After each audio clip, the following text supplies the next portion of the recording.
It's a pleasure to be here. It's very nice to give a talk on my kind of home turf. I'm going to talk today about measuring student learning in technical programs. I'm going to show some data from Colombia, and I'm really going to talk a lot about some kind of methodological innovations that are driving this work and background the Colombian context just a little bit, because I think the methodological stuff will be of greater interest.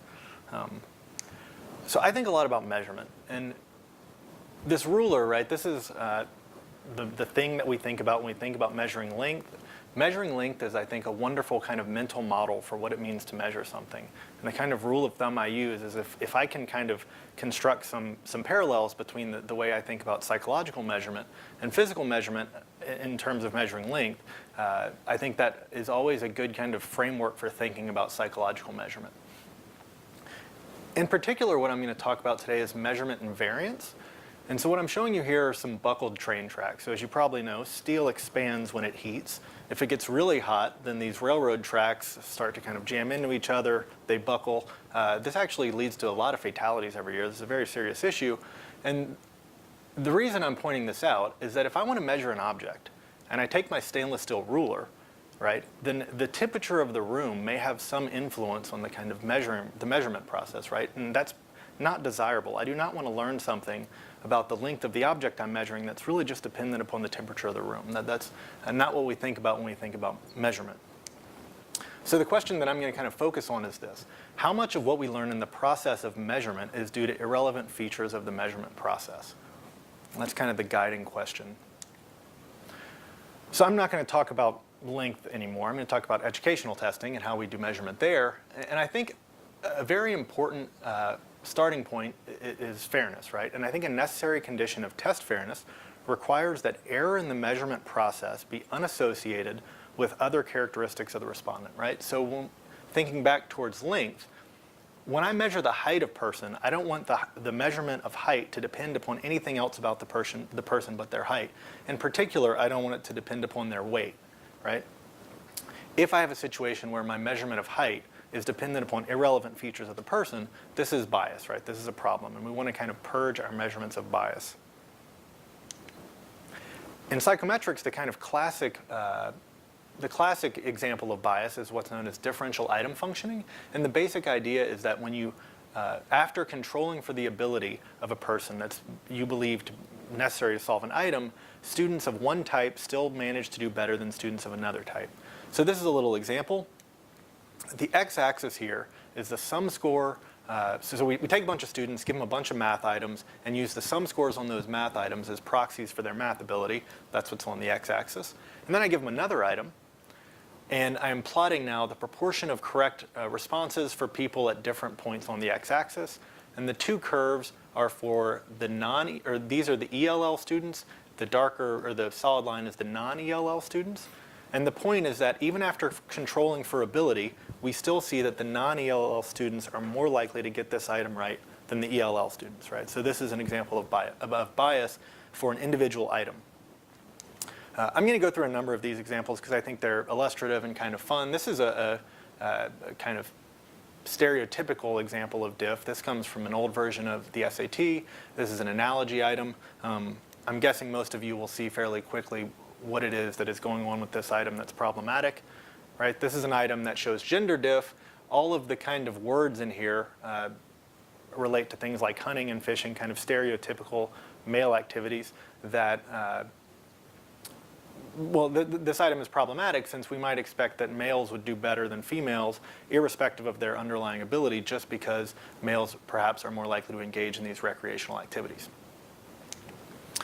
This is an example that has to do with language. We have here a spinner. The question is basically asking, if I spin the spinner, what is the probability of getting an even or an odd number? And that's a perfectly fine question to ask, but the point that the author makes here is that when you actually kind of talk to kids that are not native English speakers, in particular I think the author was talking to a Spanish speaker, this was basically the sentence that the Spanish-speaking child was able to kind of comprehend, and just with this information you cannot make sense of that question. If you give this student that question, you're not going to learn anything about what they know about math, right? You're just going to find out that they're not native English speakers, or not especially proficient English speakers in this case. So there are also studies of biases across whole classes of items.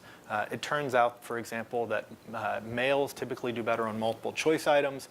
Females typically do better on constructive response items. This is something that Sean and Aaron are doing work on, so if you are interested in that, you might want to talk to them. Other types of other mechanisms through which we deliver items may introduce problems. So for example, there's a lot of attention paid to whether tests function the same if you give them on paper and pencil or if you give them on a computer. There's tons of work on that. I think this is an example I like very much. It turns out that if you want people to respond to your email survey, you really want to embed the survey, not attach it. This is from '99. I'm not entirely sure that people are still kind of responding to emails in exactly the same way, but at least as of 1999, there was definitely some bias introduced in your response rates if you attached the email or the survey rather than embedded it. Here's the last example I'll show. This is a series of items from the General Social Survey. These are meant to kind of give a quick measure of cognition. And one of these items shows a type of diff that I have not previously discussed. I'm going to see if anybody here can guess which one it is.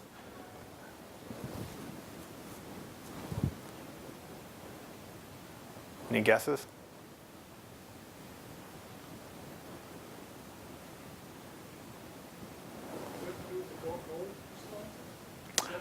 Oh, no, it does not. Yeah, that is likely a problem for them, but that's not the thing that generates diff.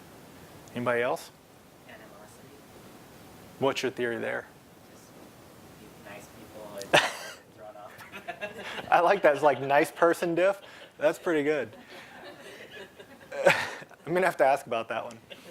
It is, in fact, this one. Apparently, this item shows some diff for people that are Catholic. I guess they're more familiar with cloisters due to the kind of monastic tradition in the Catholic Church. I thought that was fascinating, but I'm going to have to ask about animosity. That's a good question. Okay, so it turns out that most standardized tests, the SAT, the ACT, tests that are delivered to, across entire states for accountability purposes, they have been purged of items that exhibit extreme diff. Diff is typically tested for at the level of gender, race, ethnicity, and language, right? So big standardized tests that we give have been purged of items that exhibit substantial diff. However, there are still a bunch of items that are left, right? And those items may exhibit smaller amounts of diff, and there's no guarantee that the residual diff in the remaining items won't lead to bias, right? We've gotten rid of the worst offenders. We still have a bunch of things left over. And my kind of contention is that this might lead to something like a death by 1,000 cuts, wherein we don't have any one item that's contributing huge amounts of bias, but if all of the bias is operating in the same way, we might still get some fair amount of bias at the end of the day. This is a concept known as differential test functioning. And it's really, I think, a very kind of important line of inquiry that has seen, to my knowledge, not a whole lot of exploration. And so part of what I'm going to show you is what you can actually do to try to ameliorate the differential test functioning problem. And we'll see what things look like after we correct it. Was there a question? Okay. Okay, so I'm going to try to address this through some applications of item response theory. I'm guessing most people here are relatively at least familiar with the idea of item response theory, so I'm not going to belabor this point too much. The basic idea of IRT is that we want to model responses to items as a function of the examinee's unobserved ability. In particular, we think that an examinee has some ability that matters for responding to the item. And so on the x-axis, we have something related to their ability. On the y-axis, we have the probability of a correct response. Very low ability respondents are unlikely to get items correct. Very high ability respondents are very likely to get items correct. Individuals in the middle have kind of middling probabilities of getting items correct. The black line, item 2 here, is an item that is a little bit more difficult than item 1, meaning that for the same ability, you are more likely to get item 1 than item 2 correct. Right? That's the kind of basic principle. Here is the kind of equation one writes down in an item response model. And what I just want to emphasize here is that we have a parameter associated with the difficulty of the item. Right? This B sub I is telling us about the item. Right? So what we're going to do is we're going to kind of repurpose this model in a way that allows us to control for the kind of groupings that might matter in a diff type analysis. In particular, what we're going to do is the following. I'm going to allow items to function differently across groups by indexing my item parameter now by student type, right? So this is essentially a group. And instead of this being two different items, I'm now thinking that this is how students in group 2 respond to the item, and the gray curve is how students in group 1 respond to the item. Right, so I'm allowing for some flexibility there. If the item is really not functioning differentially at all, these two curves will be effectively overlapping. If I have an item that has a whole lot of diff, these curves will be quite far apart. And the punchline, again, is just that we've gotten rid of severe diff, but there might be kind of marginal cases like this that are remaining. And we want to see whether allowing, or kind of modeling that remaining diff leads to kind of substantively different inferences in terms of whatever quantities we're interested in. In particular, I'm going to focus on group differences. So I'm going to ask about whether this flexibility is going to lead to a kind of dramatically different picture in terms of group differences. The example I'm going to give comes from higher education. As most of you, I'm assuming, know, there's not a whole lot of standardized testing done in most countries in the higher education sector, although there is growing interest. While preparing for this, I found this consortium that is, I thought, somewhat interesting. They're basically putting together all of the data on higher education in the US that they can. So I think if you're interested in higher education, this might be a very interesting resource to check out. I was not previously aware of it. I think this is actually a somewhat good idea, right? Whatever you might think about standardized testing and value-added type models for primary and secondary students, I think it makes at least more sense for higher ed. You do have people essentially acting as consumers, right? They're out shopping for different educational experiences, and giving them more information makes some sense to me. But it's not just me, right? This is something that the US Department of Ed has been interested in. They put together these college scorecards. I went and got Stanford's just kind of for grins. I'm not surprised by the fact that students do very well financially after attending Stanford. They also graduate at very high rates. And I kind of knew it was really fascinating to see that, the kind of average annual cost for a Stanford student is below the national average, which I thought was pretty fun to see. Of course, we only admit a small fraction of students, right? So it's not all milk and honey, but being able to add information about the amount of learning that occurs in schooling and the kind of skills that a student comes out of Stanford with would, I think, really dramatically improve the picture of the picture of the institution that we're providing in these types of scorecards. So in most cases, we can't do this. The one example that I'm aware of, I think there might be others, but the one I know of is Colombia. So in Colombia, there is a universal standardized exam that's given at the end of higher education. It's the Sabir Pro. And the Sabir Pro is actually part of a family of assessments that's given in Colombia. There's the Sabir that's given in basically 3rd, 5th, and 9th grades. This is a test that acts something like the NAEP. It's a kind of national indicator of educational quality or something like that. There's the Sabir Once, which is a test that acts both as a measure of high school kind of quality and is also used like an SAT for college admissions. And the Sabir Pro is, the kind of big brother of this family. It's given at the end of higher education.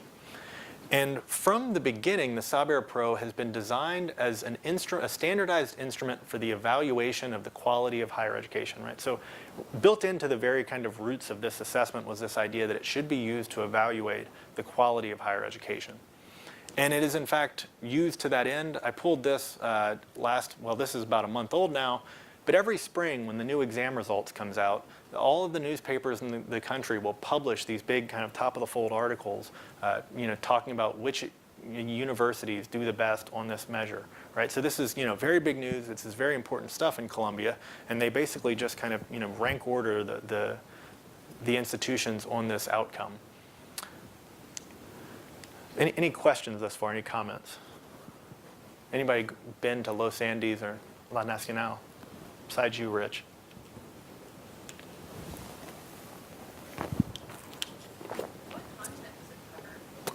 Okay, excellent question.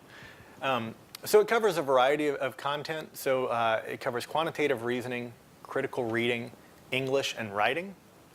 There are also some subject-specific tests like law and teaching, tests that cover kind of disciplinary content. I'm going to focus on the two red ones, quantitative reasoning and critical reading. These two tests have features that make them less than desirable for this particular analysis. The Colombian higher education sector is split into three kind of groups of institutions. They're the technical and technological schools. These are schools where you go to, you attend for about 2 to 3 years. I think of them as kind of community colleges. You typically go to get some kind of vocational credential. Maybe you use the work you did there to transfer into what is a professional school in this place. And this is essentially like a university, right? This is where you go if you want to go to school for 4 or 5 years and be a doctor or a lawyer, have some kind of professional career after that. It's very important that the Sabir Pro was designed for and administered at all three types of institutions, right? So the Sabir Pro, when they were, for example, writing items, they had people from these types of institutions involved in the item writing process. At least that's my understanding. Is that roughly consistent with? Okay. So the question I want to look at is how do abilities as measured by the Sabir Pro compare at exit for university and technical students? And by technical, I'm going to just collapse these two into like some T category of schools. So I want to ask, how do abilities as measured by this thing compare at exit for these two types of students? And how much of this difference is due to measurement noise, right? Due to some kind of residual bias that remains after we kind of get rid of clearly problematic items. So this is a table of descriptive statistics. I have about, if you look across here, it is 106,000 students from the spring 2012 administration. About 2/3 of the students are in universities, about 1/3 in the technical schools. And the difference between the means at these two types of institutions on both of the exams is not huge, right? It's between 2 and 3 items out of a 35-item test, right? So each of these tests contains 35 items. Students at these two schools, on average, do about 2 to 3 points different, right? They answer 2 to 3 more items correct in universities than in technical schools. The density plots on the left are meant to illustrate this. The black curve is just the overall distribution. The blue and the red curves are the curves for technical schools and universities, right? So you can see, for example, that the technical school density is left shifted relative to the red curve, which is the university density. So that's not shocking. But what I really want to emphasize is that the differences between the technical schools and the universities are not even as pronounced as the difference between low status universities, the solid green line, and high status universities, the dashed green lines, right? So there is kind of more homogeneity, I would posit, in the Colombian higher education sector between universities and technical schools than we might expect in the US setting, right? So we have kind of very high status universities and low status universities, and there's a pretty big difference. The difference between the blue and the red curves is much smaller. All right, so the question is, how much of this difference, right, is kind of illusory? How much of this is just due to some kind of malfunction in the measurement process? Now, why might items function differentially across universities and technical schools? The story that I have in my mind is something like the following. It could be that students at different institutional types are potentially exposed to similar principles, just in vastly different contexts. So you might have a student that learns in a university about thermodynamics as a math problem related to some ideal engine, whereas in a technical school, you might have a student, troubleshooting a malfunctioning car engine in a class on engine repair, right? And so they might both know something about thermodynamics, but they've learned it in vastly different contexts. And if the Sabir Pro really emphasizes the kind of math problem element of thermodynamics, the technical school students may be poorly equipped to answer that item, even though they may have some capacity with the underlying ideas. Now, this, I think, is, so I'm going to show you some stuff that I think is interesting. I also think there are a lot of alternative opportunities for exploring this idea. I think looking at whether or not the kind of group differences that we observe on tests like, in state accountability exams and exams like the SAT, along groupings such as gender and language would be of great interest. That's not where I started, right? That's where I'd like to go in my next project on this topic, but I'm going to start here with this comparison of university and technical school students. Okay, so now I'm going to get into the kind of how I actually make this work. The kind of traditional thing to do in testing is just to assume that items function equivalently across all student types. Once I've eliminated the kind of problematic items, I think that's too restrictive. I don't think we need to kind of make that strong assumption. But we have to find some element of commonality. For identification, we need at least one item to function equivalently across the two groups. Such items are known as anchor items. I'm going to use that terminology downstream. And the kind of most difficult part of this paper is how to identify that one anchor item, right? Picking an item that seems to function equivalently across the two school types. Okay, so how I'm going to do that, it turns out to be quite messy. I'm going to use some ideas that my colleague Josine Verhagen recently illustrated. I'm going to do something a little bit different, but the ideas come from this paper. This is a brief sketch of what I'm going to do. So I will walk through it quickly, and then we will move forward without hopefully getting lost in the weeds. The first step is to use some Bayesian algorithms to estimate a one-parameter item response model where the item parameters are allowed to vary across the two groups. So I'm going to allow the item parameters to vary between the universities and the technical schools, with the relatively weak identification restriction that item difficulties sum to 0 within group. I'm then going to look for evidence for invariance, right? Evidence for consistent functioning across the group types by comparing the overlap of the credible regions. So this is a picture that I created replicating some results in here, where we have now a different test. This was a test where they were looking at the kind of male and female difference in item functioning. And the punchline is just that the items that are solid bars are items where we have overlap in the credible regions. And so there's some reason to believe that maybe those items are functioning equivalently across groups. Items that are dashed, like this one right here, are items where there's kind of evidence for differential functioning across group. And this is the kind of thing I'm going to do in my work. I did some simulation studies. They're buried in the appendix, but they basically suggest that this method allows one to reliably recover true group differences. Although I will note, I think there's some, I'd like to kind of further probe the degree to which this identification restriction may be causing problems.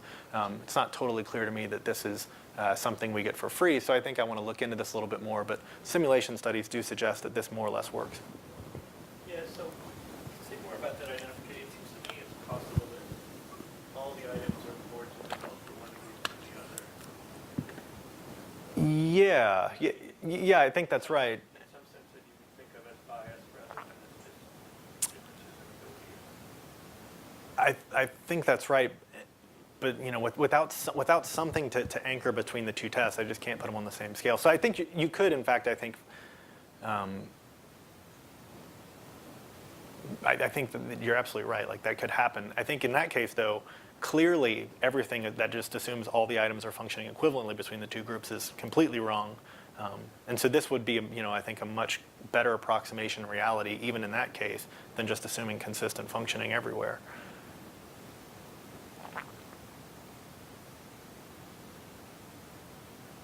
Yeah, I just can't figure out why there should something zero. Does that really what's the implication?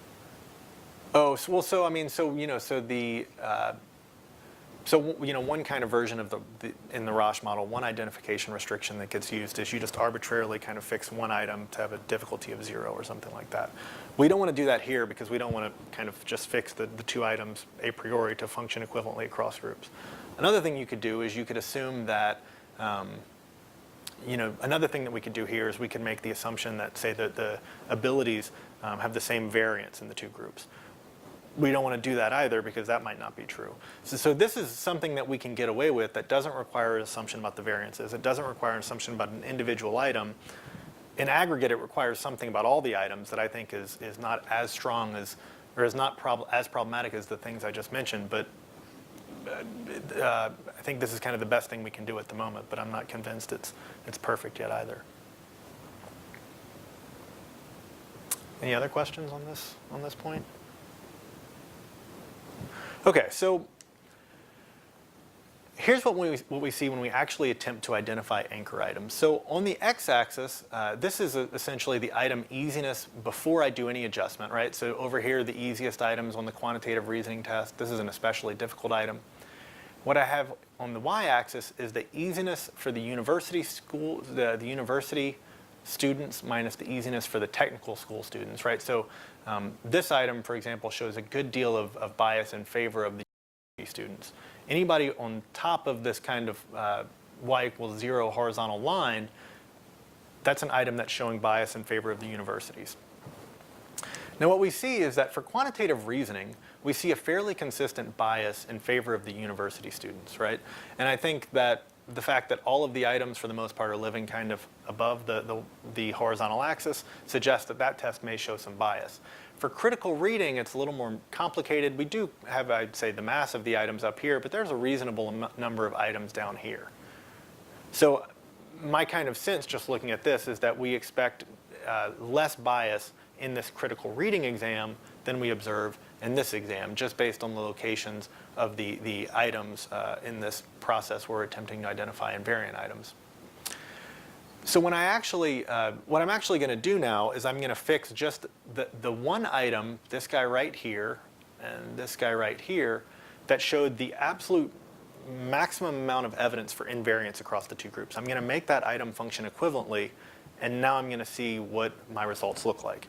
So here are results that just kind of, this is business as usual. What we observe is that technical school students are doing, well, their mean is about 0.4 standard deviations below the mean of the university school students on quantitative reasoning, and about 0.6 standard deviations below on critical reading. Right? That's just a translation of these differences via the standard deviation of the university school students. So now I'm going to look and see how the means appear after the adjustment for the bias that I think might exist. And what I see is in fact some fair size reductions. The quantitative reasoning effect size falls about, well, it declines about in half. It goes from about 0.4 to about 0.2. The critical reading reduction is smaller. It's about a decline of a third. It goes from 0.6 to 0.44. Here's a visual of that, right? So we can see that this is the difference in effect size units without adjustment in quantitative reasoning, and we get a pretty dramatic decline to that gray bar after adjustment. The decline here is less dramatic. So I think a non-negligible portion of the observed difference between the two groups on this measure may be due to undesirable features of the measurement process, and that's especially true in quantitative reasoning, right? So the reason I think this matters is because they use this measure as a measure for ranking schools. And when we actually look at the distributions, we observe some real shifting, right? So what we have here on the x-axis are unadjusted school rankings. On the y-axis, we see the change in ranking once I allow for the items to function differently across school type. And the average technical school moves up about 5 percentile points in the distribution after this adjustment, which I think is a pretty sizable jump. Certainly, I suspect that if you gave most university administrators the opportunity to jump 5 percentile points, they would jump on it. Now, I think a reasonable question to ask is how sensitive the results are to the choice of anchor items. So we're going to look at these one by one. So first, we're going to look at quantitative reasoning. So what I'm going to do is I'm going to start with the one anchor item that I've used thus far. That was the item that showed the maximum evidence for invariance. And then I'm going to start to add items one by one. I'm going to add the next item that showed, well, I'm going to add the item that had the next most evidence for invariance, and then the next one all the way down the line to where I'm holding functioning across the items constant. This gray bar is where things settle once I hold all items constant. And you can notice that things go pretty quickly back towards that gray line, right? As I don't have to have too many anchor items for the effect size difference to be about as large as it is in the full case, right? It's only about 3 or 4 items. And I think the reason is, as it turns out, once you start to add items after this one, you're starting to add items that have some amount of bias in favor of the universities, right? So once you start to equate on those, the flexibility that I have introduced quickly goes away, right? Like once I start to equate on the items up here, I lose all of the power of this approach that came from not assuming constant functioning across items that don't seem to be constantly functioning. In contrast, for critical reading, we see a more kind of delayed convergence from the most flexible kind of scenario to the scenario where item functioning is held constant across all items. And I think this kind of delay is Well, I think it's consistent with the fact that we're kind of basically adding items more at random. We're not necessarily just adding items that are biased in favors of the university. There are other items that we're going to add that are showing some degree of kind of bias in the other direction. Okay, so the last piece of evidence I'm going to show you is something that asks whether it's really about universities versus technical schools. So I'm going to do something that I have not done thus far, and I'm going to talk now about, I'm going to compare universities and technical schools. Those are going to be the red points in the figure I start to show you. And I'm now going to do that comparison within discipline. So I'm going to compare business students at universities to business students at technical schools. I'm then going to compare those results to results that I get when I compare groups of university students to each other. So I'm going to compare business students at a university to engineering students at a university. And what we get is this, right? The x-axis is the effect size difference between two groups with no adjustment. The y-axis is what we get after we do this kind of adjustment for differential test functioning. And the red dots are the kind of, well, they're the only things that are really kind of pushed off of the 45-degree line. All of the black, no, they're not really dots, right? But all the black characters are not really showing any systematic bias, right? The effect of doing this kind of adjustment for differential test functioning is not really changing my inference in terms of effect size difference, whereas for all of these groups, you definitely see a larger effect size in the unadjusted results that is shrunken once I adjust things, right? So I think this does suggest that what this process is actually capturing something that's going on between university and technical school students. It's not just some vaguer result that would occur if I just took any arbitrary grouping of two different types of students. Any questions? Any questions about the results?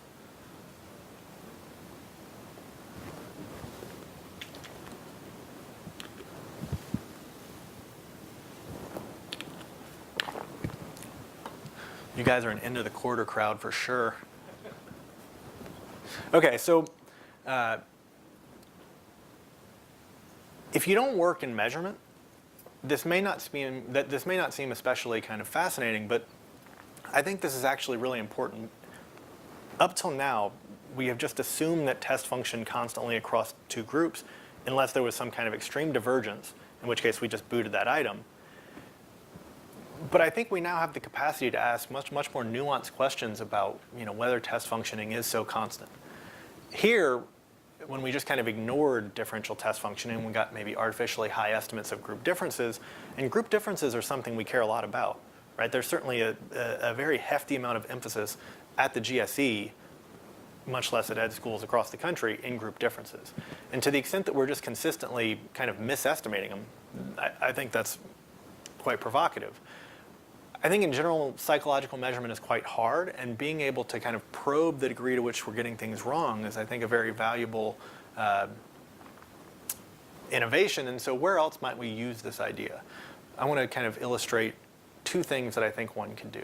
So one thing I think you could do is I think you could reason a little more clearly about test fairness in some cases.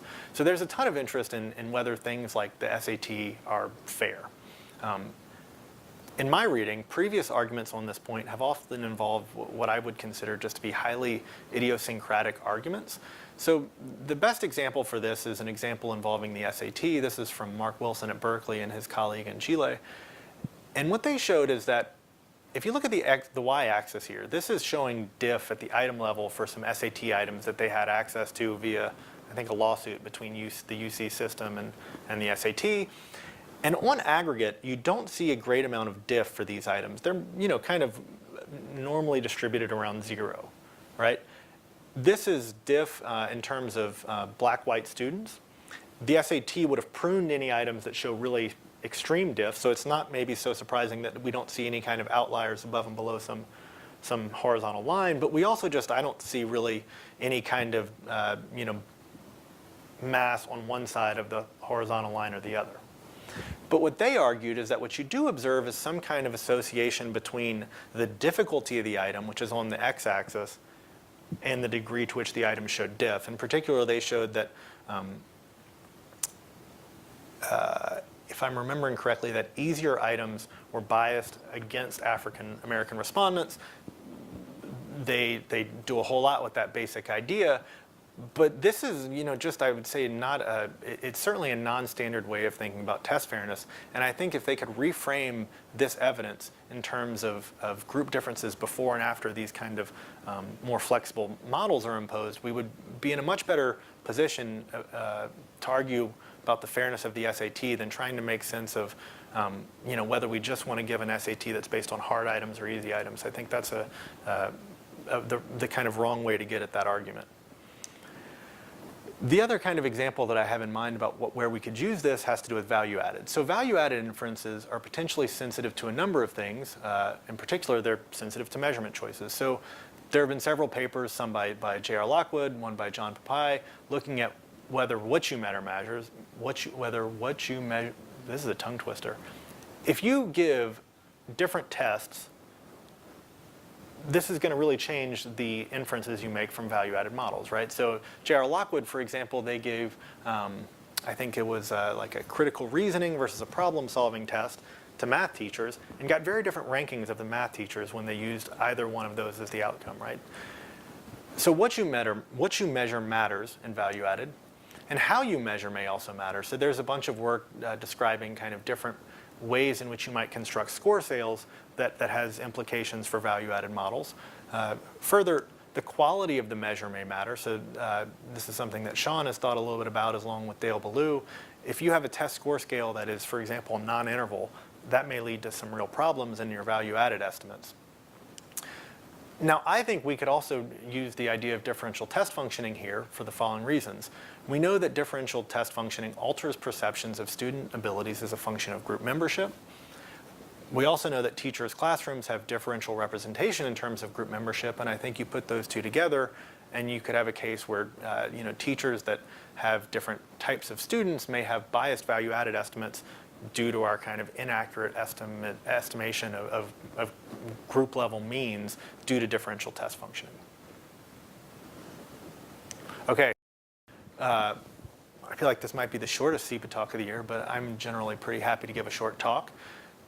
But before we get to the questions, let me just point out a few things. So first off, I wrote this paper with the great help of these two guys. Most of you probably know David Lang. Some of you, I'm sure, know Rich Shavelson, former dean of the GSE and also in the audience. I also benefited greatly from the help of my Colombian colleagues, Carolina, Melissa, Marta, Adriana, and Julian. They were very influential in terms of getting me the data and helping me make sense of it. The paper was published a few months ago, so you could actually go and take a look at it. Thanks. Mm-hmm.